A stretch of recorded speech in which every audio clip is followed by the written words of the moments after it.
Hello, I'm Kayla, a 36-year-old woman. These past few months have been pretty draining, and so far I'm learning to do a lot of things all over again. I got into this situation thanks to my husband Tom, but I was miraculously saved a lot more pain thanks to someone who was a good person and actively looked out for me. But first, let me introduce you to the people in this story. The first person I want to introduce you to is my sister, Maya. Now, Maya is 6 years younger than me, and she's a very pretty woman.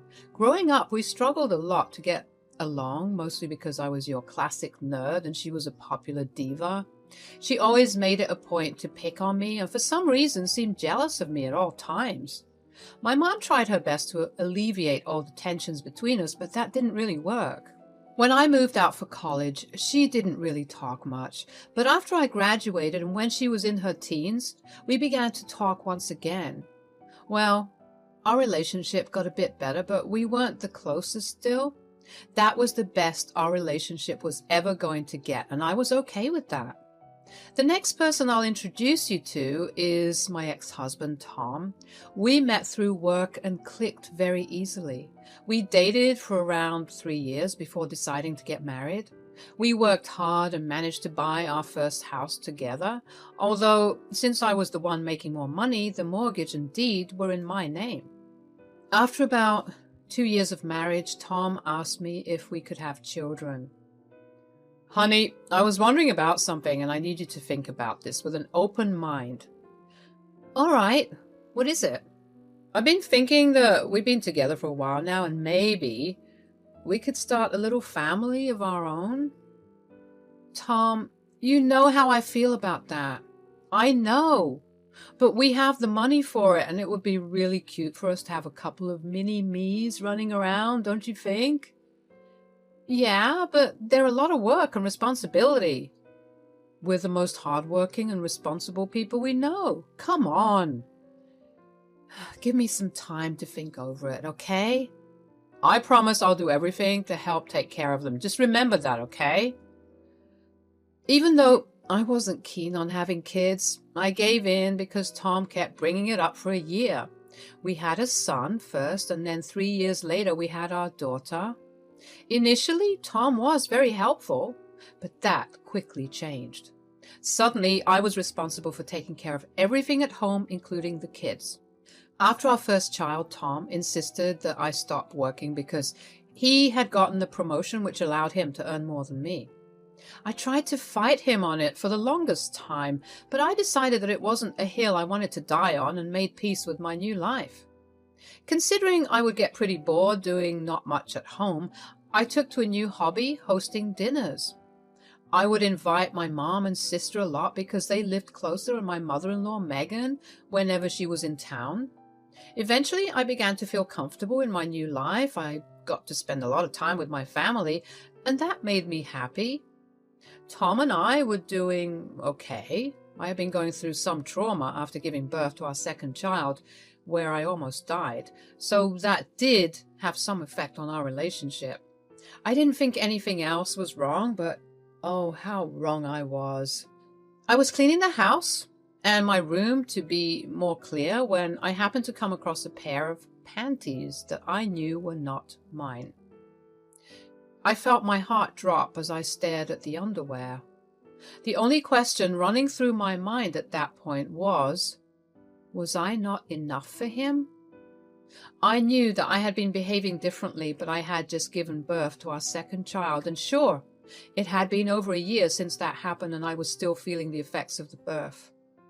I had been going to therapy for a while and I was making slow progress, but I didn't think it was enough progress because Tom was cheating on me. Once the shock wore off, all I felt was anger and betrayal. I needed to know who my husband was cheating on me with and why. I decided to first send Tom a picture of the underwear I found and asked him whose they were. Then I went through his laptop. I logged into his various social media accounts and went through his chats. At first, I didn't see any unknown women in the chats. That only made me more confused. I went through his messages as well and came up with nothing. In my desperation, I decided to go through every chat. At that time, I did think it was stupid of me to do that because everyone in his contacts was someone I knew. I didn't think that anyone in my life was actually capable of hurting me that much. That's when I realized that in every place that I looked, I saw my sister's contact ID first. That hadn't rung any alarm bells in my head at first because, come on, why would my sister's and my husband's talk raise any alarms? I decided to go through their chats, and that's when I felt the bile rise in my throat. The chats were full of pictures and videos of them in bed, of messages telling each other how much they loved each other and plans for Tom to leave me. I couldn't believe that my own sister would have been a part of something so horrible. We never had the best relationship growing up, but to do this was a whole new level of betrayal.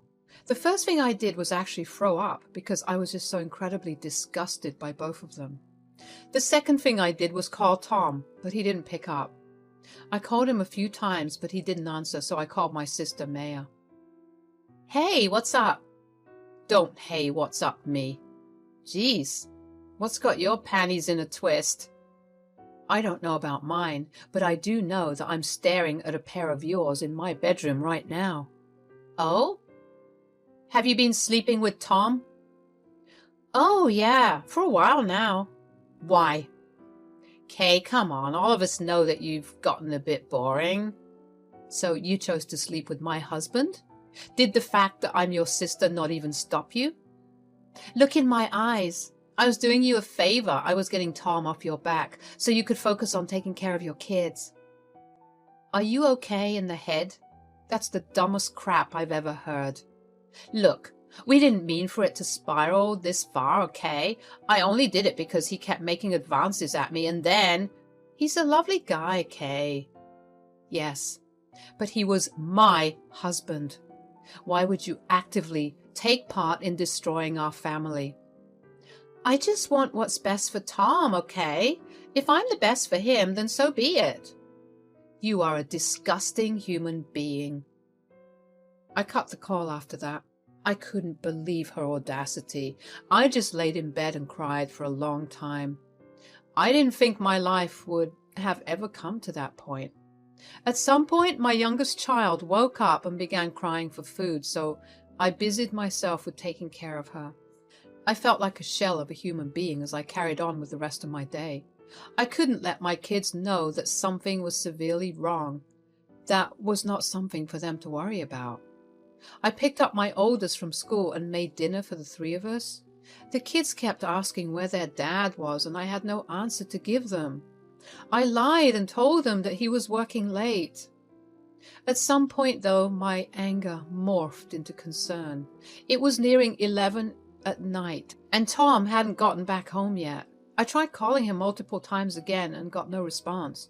I tried calling my sister to see if he was at least there with her, but he didn't pick up either. I had been so tired and drained from everything that day that I ended up just heading to bed. I desperately hoped that when I woke up, everything that happened that day would have been a bad dream. If that day was a bad dream, it only got worse the next morning. When I woke up, I immediately felt like something about the room was off. I looked around and realized that there was not a thing that belonged to Tom in the room. I hurriedly looked through the cupboards and drawers, and all his clothes and knickknacks were gone. I scoured the house, and almost all his things, except like really non-consequential or important things, were gone. I couldn't believe it. Like a coward, Tom had just left me, instead of even trying to communicate with me. He must have come back home very, very late at night while I was asleep, and silently packed all his things up. I didn't know what to do or feel. All I knew was that my kids needed to be taken care of first, and then I'd deal with everything else. I woke up, bathed, and fed my kids before dropping the oldest at school and then going to my mom's place with the youngest. My mom could tell something was up with me because I was being vacant. All that was going through my head was how I was going to possibly raise 2 kids on my own. Whenever I snapped back to reality, I realized that I also had to be the one who broke the news to my mother about my sister and husband. Eventually, my mom couldn't hold herself back anymore and asked me what was wrong. Okay, I've put up with your weird silence for long enough. What's wrong? I don't know how to tell you this. Why don't you try and start from the beginning? Well, I found out that Tom has been cheating on me for a while now. What? What do you mean? Yeah, I found a pair of underwear that wasn't mine and I texted him asking him whose it was. Well, he decided not to respond and instead just left me. Left you? What do you mean? I woke up this morning and all his stuff was gone. Gone? What do you mean by gone? You didn't stop him? I didn't even know when he came back home. I fell asleep at around 12 a.m. and when I woke up, the house didn't have anything of his in it. Oh my God, oh my poor girl, I'm so sorry this happened to you. Yeah, well, it gets worse. Oh no, what is it? Do you want to know who Tom cheated on me with? You mean you know who he cheated on you with? Oh yeah, I went snooping through his things to find out. I would never have accepted that behavior under usual circumstances, but this one's different. So who is it? Maya. Excuse me? What? Are you serious? Yep. My husband has been cheating on me with my own sister. I called her to ask her about it and she seemed nonchalant about it. She just told me that they were in love with each other and she wanted what was best for him. She believed she was the best for him, so she was going to keep being with him. What in the world are you saying? Oh my God. What has Maya done? I don't even know how I'm going to survive. I have 2 kids to raise and I have to find a job too. Look, why don't you just get some rest while I process what you just told me? I'll be here to help you out, okay? Yeah, okay. Thanks, Mom. I had been numbed by everything that had happened, so it was relatively easier to tell my mom about everything. I ended up going to sleep while my mom took care of my youngest. When I woke up, I heard my baby crying and my mom yelling. I hurried out of the room to comfort my child and saw my mother on the phone. She looked mad. She hung up the phone a couple of seconds later and looked surprised to see me standing there. She apologized for the noise and didn't elaborate any further, but I knew that she had been giving Maya a piece of her mind. Over the next few days, Mom came to stay with us because it was easier to have one person move in than 3. Maya kept trying to contact her mom, but she asked me to block Maya. It was really nice to have someone validate my emotions when all I felt was alone. I found out through a couple of mutual friends that Tom and Maya had gotten married. They reached out to me, concerned and confused. I had to humiliatingly explain things to them, but they were all thankfully comforting. All of them blocked both Tom and Maya and refused to associate with them. But from what I found out, both of them got married the day after Tom abandoned the kids and me. That stung like crazy to find out. But I mean, I shouldn't have not expected that from the both of them. When I told my mom about it, she was even more furious. If there's one thing you should know about my mom, it's that she's a very mild-tempered woman, and it generally takes a lot to get her angry, so it was really surprising to see her get so furious and upset with my sister. It was also great to have my mom's support financially. She was in no way obligated to help me out, but she really did do her best for the 3 of us. She helped me get a couple of job interviews too, because I really wanted to contribute to the family since Tom wasn't there to stop me anymore. Taking care of the kids was easy, but when they asked questions about Tom, I had to fight to not break down. Still, we made it through. A week had passed when I received the letter. The letter was sent from Tom, and I wanted nothing to do with it. I thought that the letter was some type of apology, so I didn't want to read it. I was done with him, and a week was way too long to try and make amends, aside from the fact that he literally displayed the biggest act of cowardice I have ever seen by quietly running away from his family. So I did the next best thing I could think of. I burned the letter. However, after I burned the letter, I couldn't help but be curious about what was in it. Sometimes I would find myself wishing that I had at least read it before burning it, but then I'd come to my senses and remember that nothing he'd said would have changed my view of him and his actions, so I'd let it be. The next day, my mom and I had made plans to take the kids to the fair. We had a great time, and it was fun to be in a lively atmosphere after the bleak reality I had been living. I finally got to enjoy myself, and I laughed for the first time in what felt like a long time. My mom and I de-stressed that night over a bottle of wine where I told her about the letter. So last night something came in the mail for me. Oh? What was it? It was a letter from Tom. What? What did it say? I don't know. What do you mean? You opened it, right? No, I didn't want to deal with anything he had to say, so I burned the letter. You burned the letter? Kayla, what if they were official divorce papers? The envelope didn't look legal whatsoever. I know it wasn't that. Well, all right. If you say so, what do you think was in it? I don't know, maybe a half-hearted apology or even a request to return his last remaining things? I wouldn't put it past him to do that. But how are you feeling about this whole thing now? Well, today was definitely a good day. It's hard, especially when the kids keep asking me where their dad is. I mean, what do I even say? I guess it gets better as the days go by, but only marginally better. As long as it's getting better. I'm always going to be here for you, and just so you know, I'm working on disowning your sister. Everything I have will go to you and the kids. Oh, Mom, that means a lot to me. But are you sure you want to do that? Maya is still your daughter. I know you girls have had your differences growing up, but to do this when both of you are well into adulthood and be so unapologetic about it is unforgivable. I raised the both of you better than this, and Maya clearly did not care for it, so she's no longer my daughter. Obviously, I would have been upset if Mom's mind changed so easily when I asked her if I was sure.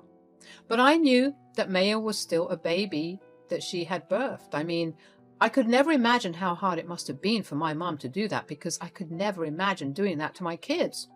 It only made me even more grateful to have someone so supportive of me with me. Another 3 days go by and I get a knock on the door. That was strange because I had not been expecting any guests, and aside from my mother who was at work, there was no one who ever came over. I cautiously opened the door and saw two gentlemen standing in black suits. I only opened the door slightly and I asked them who they were. They informed me that they were lawyers and had come over to deliver something to me. They handed me a note first and then a check. It was written out to me and it was a whopping $750,000. My jaw fell to the floor when I saw the amount. I tried to tell the lawyers that there must have been a grave mistake, but they assured me there wasn't, and they urged me to read the note. The first lines on the note were, "Thank you for saving me." As the note carried on, I realized that this money was from my mother-in-law, Megan. In her letter, she went on to explain that she had been in town 3 days ago and stopped by our place to visit the four of us, but no one was home. She called Tom and he tried to make a big show about entering the house, but his keys wouldn't work. I had the locks changed immediately after he had left. The letter continued with Megan explaining that she had felt something was off because Tom had been behaving weirdly, so she forced him to tell her what was wrong. He had admitted everything, and she was disgusted by his behavior. She explained that she felt bad for putting me through something so horrible, but she wanted to let me know that all her inheritance was going to me and her grandkids. She thanked me for saving her from making the wrong decisions and entrusting her son with all her assets. So that was what the check was for. The lawyers then informed me that Megan had been terminally ill and had passed away just the previous day. She had expressed very clearly that she wanted me to have the money as soon as she died because she wanted her daughter-in-law and grandkids well looked after. Tears welled up in my eyes at the gratefulness and loss of Megan. Megan was truly an amazing woman who always stood for what was right. It was one of the many reasons that Tom had always felt so scared of her, yet I found her comforting. She truly had been a woman of her word and supported me until the very end of her life. A few days later, I got a call from Tom. I already knew what was going to happen, but I wanted to humor myself. "What did you do?" "What do you mean?" "You know what I mean." "Tom, you need to be clearer. What are you talking about?"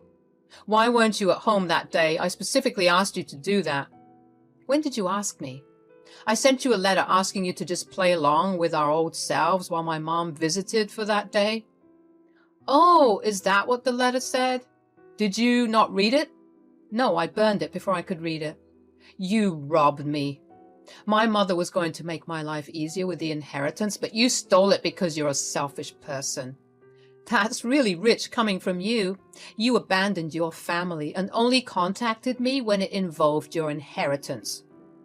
You can't stop love. I did what was right for me. And your mother did what was right for us. Don't contact me or the kids ever again. Goodbye.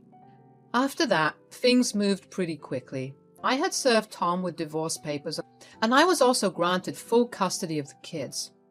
Tom tried to contest the inheritance, but Megan had made it explicitly clear that I was the one who was to receive it, so Tom did not win. Tom and Maya have tried to hound me and emotionally blackmail me into giving them the inheritance or a portion of it, but I have stood firm in saying no. Life has gotten significantly easier since we got the money. I set aside a good portion of it for my kids' college funds, and I invested a good portion of it as well. My mom has been able to retire while I have begun working. My kids have finally accepted that their dad won't be coming back, and when they're old enough, I plan on telling them everything. I'm still dealing with the pain of everything, but I know that there's only one way to go from here, and that's up.